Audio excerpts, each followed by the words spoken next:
अस्सलामुअलैकुम दोस्तों।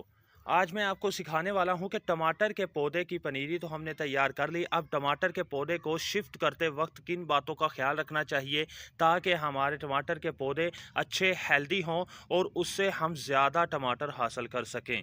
सिर्फ 5 बातें आपको बताऊंगा। जब भी आप अपने टमाटर के पौधे गमले के अंदर लगा रहे हैं, आपने उन बातों का ध्यान रखना है। आपको एक एक बात बताऊंगा कि मिट्टी कैसी होनी चाहिए और ग्रो बैग या गमला कितना बड़ा होना चाहिए, एक गमले के अंदर कितने पौधे लगाने चाहिए, किस मौसम के अंदर टमाटर के पौधे लगाने चाहिए और खाद कौन सी देनी चाहिए। ए टू जेड आपको इस वीडियो के अंदर इंफॉर्मेशन दूंगा ताकि आप भी अपने पौधों से ज़्यादा टमाटर हासिल कर सकें और आगे चलकर आपके टमाटर के पौधे हेल्दी भी रहें।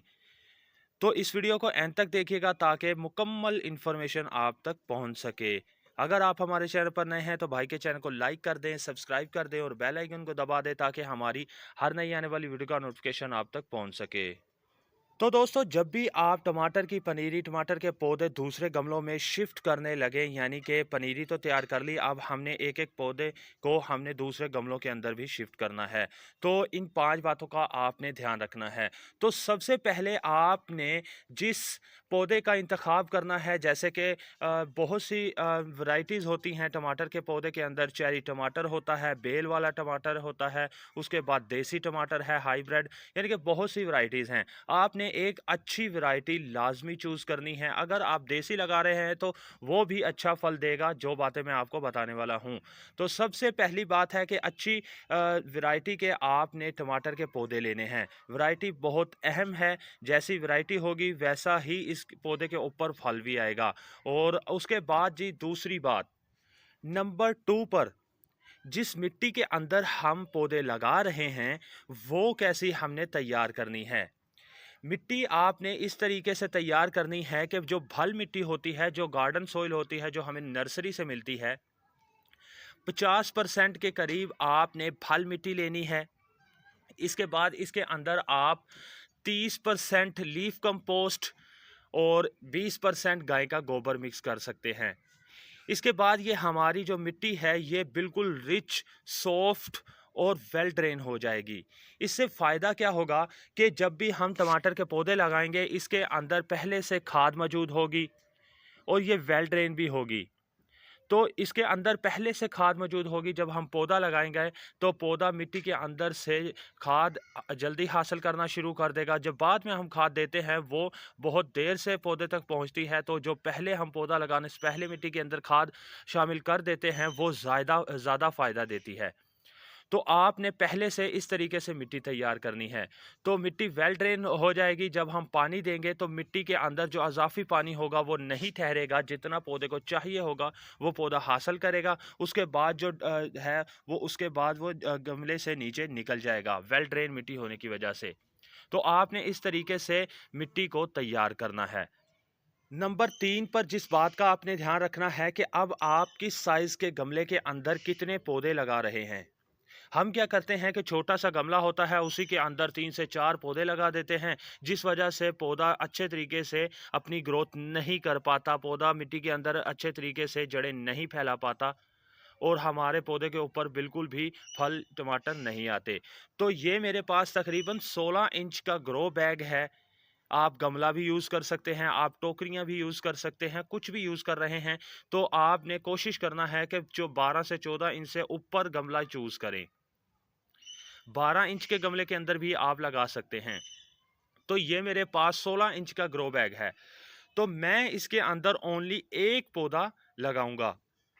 जैसे कि अभी थोड़ी देर हुई है कि मैंने ये एक पौधा इस ग्रो बैग के अंदर किया है और भी काफ़ी ग्रो बैग्स के अंदर मैंने अभी शिफ्ट किए हैं। तो ये जी तकरीबन 16 इंच का ग्रो बैग है। एक पौधा लगाऊंगा, ये एक पौधा ही मुझे 10 पौधों जितना फल देगा, क्योंकि ये इसके अंदर अच्छे तरीके से फैलेगा, अच्छे तरीके से ग्रोथ करेगा और जितनी अच्छी इसकी ग्रोथ होगी, जितनी इसे स्पेस मिलेगी, उतना ही तेज़ी से ये फल भी देगा और बढ़ेगा भी। तो आपने एक गमले के अंदर एक ही टमाटर का पौधा लगाना है, इससे ज़्यादा आपने नहीं लगाने। और अगर 16 इंच से बड़ा ग्रो बैग है या गमला है तो फिर आप 2 पौधे लगा सकते हैं। तो इस बात का आपने ध्यान रखना है। इसके बाद जी अब हम जब टमाटर के पौधे लगा रहे हैं, तो टेम्परेचर कैसा होना चाहिए ताकि हमारे पौधे अच्छे तरीके से ग्रोथ कर सकें। तो हम क्या करते हैं कि फुल गर्मी के अंदर हम सीडलिंग कर देते हैं, जिस वजह से हमारे टमाटर के बीज जो हैं वो बिल्कुल भी अपनी जर्मिनेशन शुरू नहीं कर पाते। और अगर हमारी पनीरी तैयार हो जाती है तो फुल टेम्परेचर जैसे कि 40 से 45 का टेम्परेचर जा रहा है, तो तब हम पौधा लगा देते हैं। तो टमाटर के पौधे को थोड़ा सा ठंडा मौसम पसंद है। जैसे ही आपके इलाके में तकरीबन 30 से नीचे टेम्परेचर आना शुरू हो जाए, तो आप तब पौधे लगाएं। आपको अच्छा रिजल्ट भी मिलेगा और आपका पौधा अच्छे तरीके से ग्रोथ भी करेगा। जब आप इतनी गर्मी के अंदर लगा देंगे तो आपका पौधा बिल्कुल भी अच्छे से ग्रोथ नहीं कर पाएगा। तो 30 से नीचे अब टेम्परेचर आ चुका है हर इलाके के अंदर, तो अब आप लगाएं, आपको अच्छा रिजल्ट मिलेगा, आपका पौधा अच्छा फल भी देगा। तो टेम्परेचर का ख़ास ख्याल रखें ताकि आपको अच्छा रिजल्ट मिल सके।